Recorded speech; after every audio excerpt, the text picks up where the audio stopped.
In this episode of My Season as a United Fan, we travel 15 years on from our last foray, which ended up with another Premier League title victory in May 1997. It's now the dawn of the 2012-13 season. Fergie is on the verge of celebrating his 26th year at Old Trafford, and after a disappointing last-gasp loss of the Premier League title to our City rivals in the season just gone, the boys were looking to claim back what was rightfully theirs and extend our record number of championship wins to 20. There was a significant amount of transfer activity in the closed season, some that would impact directly on the upcoming campaign. United signed 6 players in the summer window, including Dortmund's skillful Japanese attacking midfielder Shinji Kagawa and unknown Dutch fullback Alex Butner, but the most captivating signing of the lot by some way was that of Arsenal's former captain and elite attacking talent Robin van Persie. The Dutch master had a choice of which Manchester club to go to. Thankfully had the character to choose class over money. With Michael Owen and Dimitar Berbatov both exiting the club, it was key that we had a brilliant attacker to replace them. Also leaving after some dedicated long service was the tireless Ji-Sung Park, reserve keeper Thomas Kusac, and someone called Paul Pogba, a moody French midfielder with some talent, but still lacking discipline and patience. I wonder if he's sorted out those issues, or I'm sure he just needs a good agent to guide him. There are only 2 players who started a game in that season who started a match in the 21-22 campaign. They were David De Gea and Phil Jones. So, let's get on with the campaign. Due to the Euros, the season has started a bit later, and so the opening day for United was on the 20th of August against Everton. Marouane Fellaini, who would go on to frustrate us in future years, scored the only goal at Goodison, scuppering our plans as he'd done in the 4-4 draw the year before, costing us 2 vital points at the back end of the season. However, we bounced back quickly at Old Trafford with a 3-2 win after falling behind. Not the first time this scenario would happen this term. The game saw a fantastic Van Persie strike in his first home start. It'd be one of 30 goals in this debut campaign. As you can see, United was 7th by the end of the month in this very early league table. Now into September, and the next game was at St Mary's. This was Fergie's 1000th league game in charge of the club, and for the second game running, we went behind. Despite a missed pen from our new Dutch master, Van Persie managed to rectify the situation with a hat-trick, winning the game in injury time with a superb lancing header. Next was a comfortable 4-0 win over Wigan, another side that cost us at the back end of the previous season. The season's first heavyweight clash for United was Liverpool. It was a classic encounter with all the blood and guts associated with this fixture. The Scousers John Joe Shelvey was sent off before half-time for a nasty challenge on Johnny Evans. Nevertheless, Slippy G put the home side in the lead just after the break. A wonderful curling strike from Raphael just 6 minutes later levelled it up, before a late Van Persie pen after Valencia was felled gave us our first win at their place in 5 years. 3 days later we started our League Cup campaign against Newcastle at Old Trafford. There were a number of changes from the Liverpool victory, including David De Gea coming in, who was struggling to oust Anders Lindegaard for that number 1 spot. De Gea looked vulnerable from crosses, but his handling and shot stopping were excellent. He just needed to beef up a bit. United recorded a 2-1 win over the Magpies to set up a 4th round encounter at Stamford Bridge at the end of October. Back to the Premier League, and Spurs' arrival at Old Trafford seemed to be an easy 3 points. Let's face it, they're not beaten us at home since '89. However, if you remember, Gareth Bale's performance stunned us. After Spurs took the lead through a deflected goal, the Welshman's run made Rio look like he was standing still, and his finish was clinical. A goal back from Nani was futile as the visitors restored their 2-goal cushion, holding on for a 3-2 win. We ended September moving up to 3rd spot, 4 points behind leaders Chelsea and surprise package Everton. It was clear to everyone that there were too many errors at the back that needed to be fixed. This was also the month where we started our Champions League campaign, and we had a kind draw. We were in a group with Galatasaray, Braga and Romania's Cluj, which spawned a series of in-betweeners memes. First up with the Turkish side, who we'd had some very bad blood going back to 1993, but this time around, a 1-0 win was good enough for us. October started well with a superb win at St James's Park against Newcastle. Patrice Evra and Johnny Evans put us into an early 2-goal lead before Tom Cleverley's cracking strike finished off the scoring. There was more of the same against Stoke as Wayne Rooney celebrated his return from injury with a brace, albeit a third was credited as an own goal in a convincing 4-2 win. Did mention that we came behind again in this game too. It'd be at Stamford Bridge where we'd see our next big test in the league, against current leaders Chelsea. This would be followed several days later by a League Cup tie at the same venue. Unlike in previous matches this campaign, it was our turn to take the lead. The side show Bob obliged with an early own goal, and soon Van Persie made it 2-0. The Blues equalised after a superb Mata free kick and a Ramirez header, but 2 sendings off for the home side, for Ivanovic and Torres, both for second yellows, did for them, as the ever-reliable Chicharito scored the winner for incredibly our first league win at their place for a decade. The Capital One, they levelled, and then a Nani chip made it 3-2. It was looking that it would be enough. Leagues pulled one back in the dying seconds to make it 5-4 to the home side, and we're out of the League Cup. We had 2 more games to play in the Champions League this month and remarkably found ourselves behind again in both of them. Away in Romania, Cluj took an early lead before Robin van Persie's brace restored some semblance of reality. On match day 3, Braga visited Old Trafford and took a 2-0 lead. We showed our resilience again with a pair from Hernandez and a goal from Evra to secure a 3-2 win and maintain just about a 100% record in the competition. The first match in November saw Robin van Persie face his former club at Old Trafford, and it was him who opened the scoring with a fine shot into the corner. Despite a Rooney penalty miss, Patrice Evra added a second from a Rooney cross, and the 3 points were secured in a valuable 2-1 win, which sent us top for the first time that season. Our midweek match was the Champions League group stage return in Braga, and it was a sluggish performance. The home side took the lead, and we got 3 goals in 12 minutes from Van Persie, Rooney and Chicharito that did for the Portuguese. That gave us 12 points and confirmed our qualification. We lost our last 2 games to Galatasaray and Cluj at home respectively. Next up in the Premier League was a trip to Villa Park, so 3 points was pretty much guaranteed. Well, it didn't look like that after the home side took a 2-goal lead just after the break. However, it's half-time sub Chicharito that was the hero. A hat-trick from the Mexican, his winner was scored with just 3 minutes remaining, gave us the 3 points. Despite the welcome win, a disturbing trend was starting to show, a lack of clean sheets. It was mid-November and we'd only had 3 in all competitions. This unwanted stat showed itself to be quite significant in our next game, away to Norwich. Former Red Devils youngster Anthony Pilkington scored the only goal as we slipped to defeat and lost top spot. That must have been a very long trip back from East Anglia. QPR scored the first goal in United's next game, but it was yet another comeback with 3 second-half goals in 8 minutes. And that victory was enough to put us back ahead of the pack, a position that we wouldn't relinquish again for the rest of the season.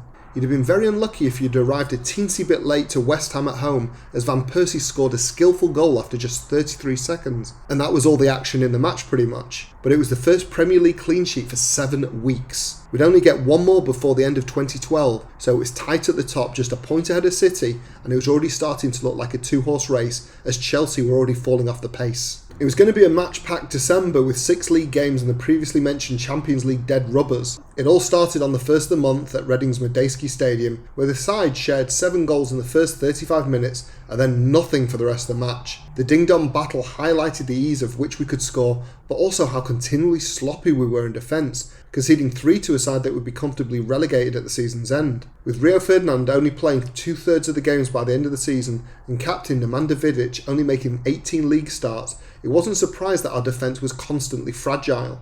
The first Manchester derby of the season was at Eastlands, and it was a cracker. United came into the game with a 3-point lead at the top and the best attack. City had the best defence. If you remember, Wayne Rooney was up for it that day and put us 2-0 up before the half hour. However, unfortunately, City were no longer the mid-table, second-rate side that they were in my last video in the series on the 96-97 season. They pulled us back to 2-2 through Zabaleta with 4 minutes remaining. However, United won a free kick just outside the City box 2 minutes into injury time, and the Dutch master Robin van Persie scored directly from it, with a smidgen of help from the always obnoxious Sami Nasri in the City wall. A 3-2 win, a marker was laid down, and now a 6-point cushion was in place. Sunderland were comfortably brushed aside at Old Trafford 3-1 in the next match, before the boys travelled to South Wales on Christmas Eve, but only managed a point at Swansea.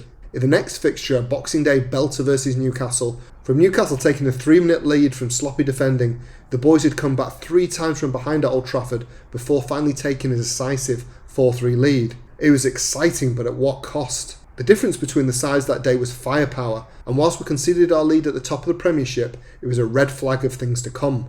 We finished 2012 more comfortably with a 2-0 win over West Brom. An early Baggy's own goal and yet another strike for Van Persie sealed the win late on. That was the Dutchman's 17th goal in all competitions in his debut season for us. Unsurprisingly, he'd top our scoring charts with 30 by the season's end, and the Premier League with 26 goals. We went into 2013 with a 7-point lead over City, 10 over Chelsea, with Liverpool nowhere. In other business, there were things afoot behind closed doors off the pitch, but we wouldn't know about the implications of those movements till May. The transfer window opened in January. We signed by the month's end a terrific prospect from Crystal Palace, Wilfried Zaha. He cost us 10 million quid plus add-ons of 15 million. We immediately loaned him back to Palace as agreed till the end of the season. The future appeared to be even brighter for us. New Year's Day saw a visit to the JJB in Wigan.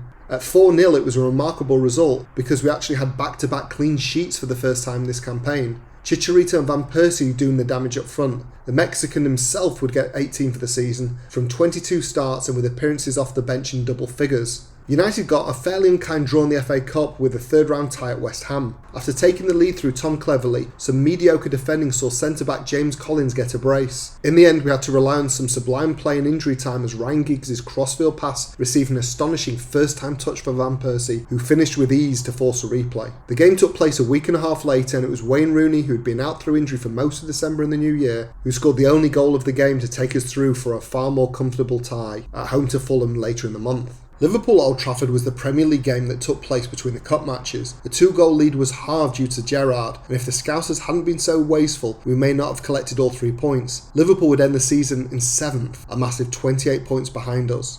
A visit to White Hart Lane yielded a 1-1 draw, and Van Persie scored his 6th goal in 5 successive games, but we still maintained a 5-point lead over City. The visit of Fulham in the FA Cup was far more straightforward, with an early Giggs goal setting up a 4-1 win and progression to the 5th round in February, and another good tie at home to Reading. Southampton were beaten through a Rooney brace after the away side had taken an early lead due to, wait for it, sloppy defending. United ended the month unbeaten and extended their run to 12 matches. Meanwhile, the chasing pack slipped up again, with City and Chelsea both drawing against sides that would eventually be relegated, giving us, as you can see, a 7-point lead. This season wasn't just about how resilient United were, but remember how massively and consistently poor the rest of the Big Six had become. February started with a tight 1-0 win over Fulham. Into Europe, and our reward for a solid Champions League group stage finish was a 2-legged knockout tie against Ronaldo's Real Madrid, with a first leg over in Spain. However, before we played that, it was time for revenge for our opening day defeat to Everton. It was a comfortable win with 2 first-half goals from Giggsy, and guess who? That meant we went into Wednesday's game in Europe bristling with confidence. The game in Spain was a tough one, despite United opening the scoring in the 20th minute through Danny Welbeck. The lead only lasted 10 minutes as Ronaldo did one of those headers where he hung in the air for an age, before nodding it in the corner past De Gea.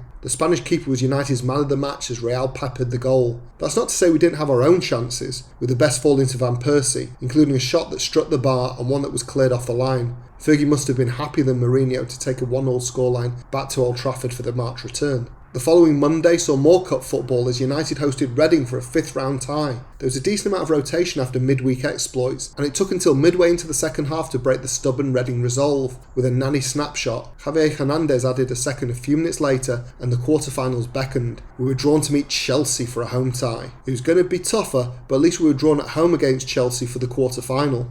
Relegation hopefuls QPR was summarily dispatched in the last match of the month at Loftus Road 2-0, and that helped consolidate our lead at the top to a massive 12 points over City, and as you can see, Chelsea were doing so poorly that even Spurs moved above them. It was only a matter of time before number 20 for us. For Fergie, the Champions League now became the main focus. March was another stunning month in the Premier League for United. The opposition was weak, but regardless, each one was dispatched uncharacteristically for this campaign without conceding a goal. Shinji Kagawa, a big summer signing from Dortmund, had been struggling for consistency. However, the Japanese finally found his feet in the 4-0 demolition of Norwich with a well-taken hat-trick. Wayne Rooney added a long-range cracker late on for the 4th, however this would be Kagawa's high watermark for the club. Reading and Sunderland were undone by a 0-0 in the remaining 2 games as the boys eased towards a 13-point lead over their quieter neighbours by the month's end. Just 4 more wins would guarantee Fergie's 13th Premier League title and some kind of compensation for Aguero. The second weekend of the month was the FA Cup quarter-final against Chelsea at Old Trafford, a chance to seek revenge for our League Cup exit, and it looked like that we'd get just that as we raced into an early 2-goal lead thanks to 2 fortuitous strikes from Chicharito and Rooney. However, we couldn't capitalise on our early success, and 2 second-half goals, a curler from outside the box by Hazard and an individual effort from Ramirez, levelled the game. Only a David De Gea foot saving from close range Juan Mata's shot stopped it from being worse. The replay would be at Stamford Bridge on the 1st of April. As mentioned a little earlier, the prime focus for March was the Champions League, and wedged between the Cup quarter-final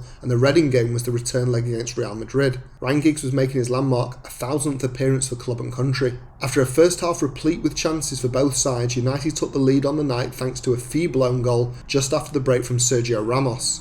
All the boys needed to do now was hold on. However, everything changed after a high foot from Nani caught a Madrid player and the Portuguese was incredibly given a straight red. It was devastating and unbelievable. That led to gaps for Madrid to exploit, which they did. A terrific Modric effort from outside the box went in off the post, and 3 minutes after that, Ronaldo got on the end of a Higuain cross that was drilled across the face of the goal. Unlike today's vinegar, this vintage side refused to fold and did their utmost to equalise, but their luck wasn't in. It remained 2-1, United were out, and whilst we weren't to know it then, the end of an era had been signalled. The FA Cup replay against Chelsea on the 1st of April was settled by a second half Demba Ba finish, and that meant we only had an almost guaranteed league title to play for. Wish we had those sorts of disappointments today. The rest of the season felt like an anticlimax. The league had all been secured for months, and now without any cup to pursue, the side as well as the fans would be going through the motions until the inevitable was clinched. The next weekend the boys disappointingly lost the derby at home 2-1, but that was followed by a comfortable 2-0 win over Stoke. Robin van Persie ended his barren spell of 9 games without a goal. With City chasing vainly, the boys could even afford to drop a couple more points, as they twice came from behind at the Boleyn Ground to claim a draw against West Ham, a site of previous title failures. With 4 games to go, City beat Spurs 3-1 at White Hart Lane. The Berties had fallen so far behind that a win against Villa at Old Trafford in the next game would mean the championship. There's nothing like winning a match to take a title. It's even more special when it's done in the manner as it was on the 22nd of April,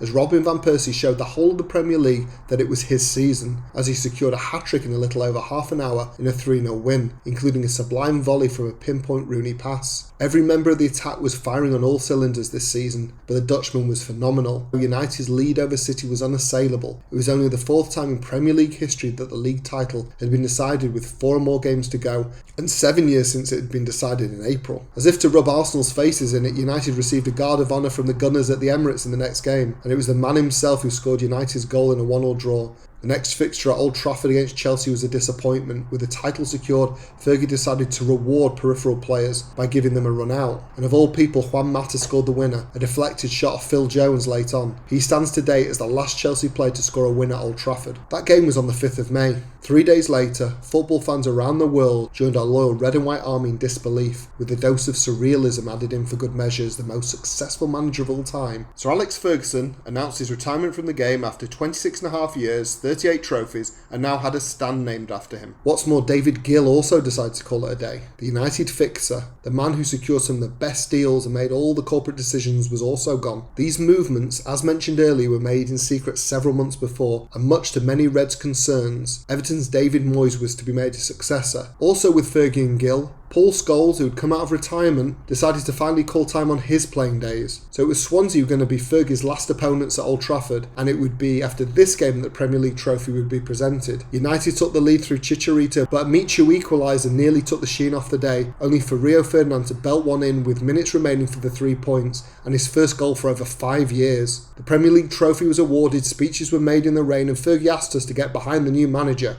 I'm not sure how many of the players were listening, and I'm guessing most of the board were in Florida at the time and missed that part of the speech as well. The last game of Fergie's reign was an epic. It was a visit to the Hawthorns, the venue where his predecessor and arguably greatest captain first came to prominence. The lads wanted to put on a bit of a farewell performance for the boss, and quickly raced into a 3-0 lead around half an hour in. West Brom pegged us back to 3-2, but we extended our lead to 5-2 not long after the hour mark. However, the Baggies were not prepared to let Fergie have his day, and they levelled the score 5-5 thanks to a Romelu Lukaku hat-trick with several minutes remaining. Another Premier League record was made that day. Fergie didn't look happy, but what a way to finish his career. So that was the 2012-13 season, the end of an era, one where we dominated and didn't leave the top 2 since the beginning of October, but it was undermined by the shock announcement that United's managerial GOAT was leaving. What do you remember of that day, or indeed that season? Please leave a comment below and like, share and subscribe to help the YouTube algorithm. As always, thank you for your support.